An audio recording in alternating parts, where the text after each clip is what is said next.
E assim, Jó morreu após uma longa velhice. Jó capítulo 42, verso 17.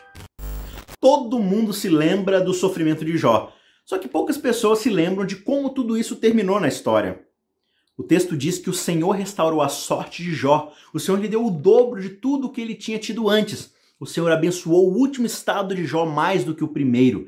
E depois disso, Jó viveu mais 140 anos e viu seus filhos e os filhos de seus filhos até a quarta geração.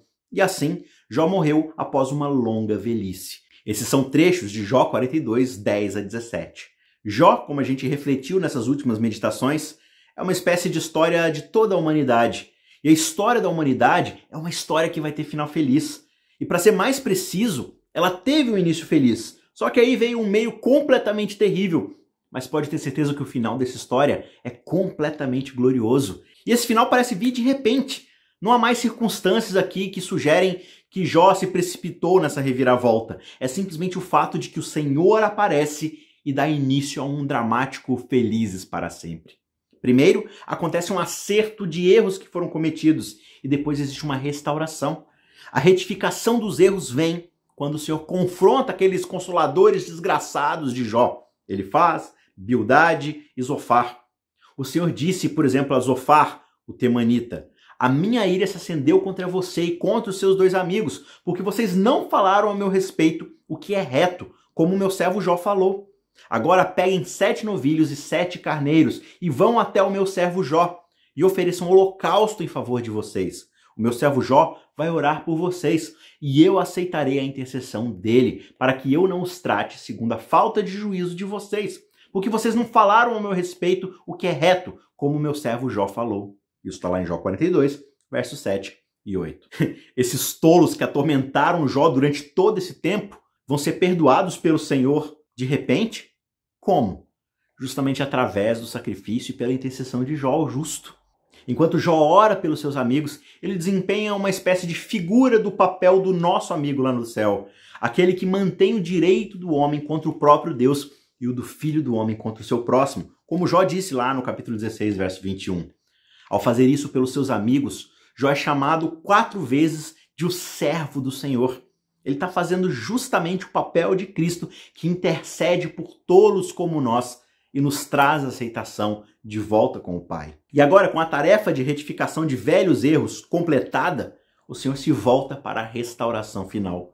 Jó recebe mais filhos e filhas, e esses filhos e filhas têm filhos e filhas, e ele vive para ver os seus netos. A sua riqueza também é restaurada 2 vezes mais.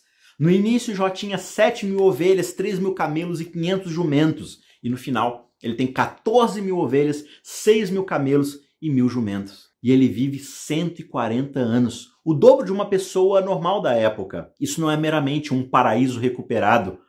Através do sofrimento, Jó é levado a uma glória ainda maior do que antes. E essa é também a história da humanidade. A gente não vai simplesmente voltar para o jardim. Nós vamos ser trazidos, através do sofrimento que passamos, a uma nova e gloriosa cidade. A gente não vai ser simplesmente homens do pó. Nós participaremos da nova humanidade, da ressurreição de Cristo.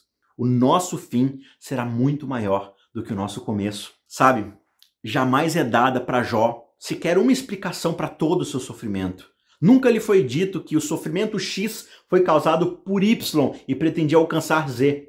Mas em vez disso, Deus deu algo muito melhor a ele. Ele deu uma experiência com o próprio Senhor, uma prometida retificação dos erros cometidos e uma restauração milagrosa. Tal como Jó, também nós, a humanidade, caminhamos para a prosperidade, para o banquete, para o conforto e o consolo. A gente está sendo dirigido por uma riqueza de bênçãos e de fartura e de plenitude de vida. Esse final feliz não é um conto de fadas. Para aqueles que aceitam um redentor de Jó, essa é uma esperança futura garantida pela redenção da sua ressurreição. O nosso Redentor vive e ele redimiu até a sua própria morte. Nessa primeira Páscoa, até a morte da divindade é redimida. O que é que ele não vai conseguir redimir então? Os nossos corpos, as nossas feridas, as nossas circunstâncias, os nossos sofrimentos, mesmo todo o universo, nada está para além do poder restaurador e redentivo da ressurreição de Cristo. Isso significa que não há sofrimento sem sentido. Seja o que for que você esteja enfrentando agora, seja quais forem as feridas abertas no seu corpo, na sua mente, na sua experiência de vida, Cristo vai redimi-las. Na Sexta-feira Santa, quando as pessoas assistiram ao assassinato do Messias, muitos podem ter voltado para casa pensando: nada de bom vai vir daí. Só que, no entanto, o maior bem imaginável veio precisamente disso. A Páscoa não é apenas um exemplo de redenção. Ela é o motor que impulsiona a redenção para frente. É o padrão, o protótipo, o poder da redenção. Não há nada que a ressurreição não conserte. E não apenas consertar. Tal como com Jó, também nós vamos receber uma nova terra com porção dobrada. E tudo isso numa relação perfeita com o nosso Senhor.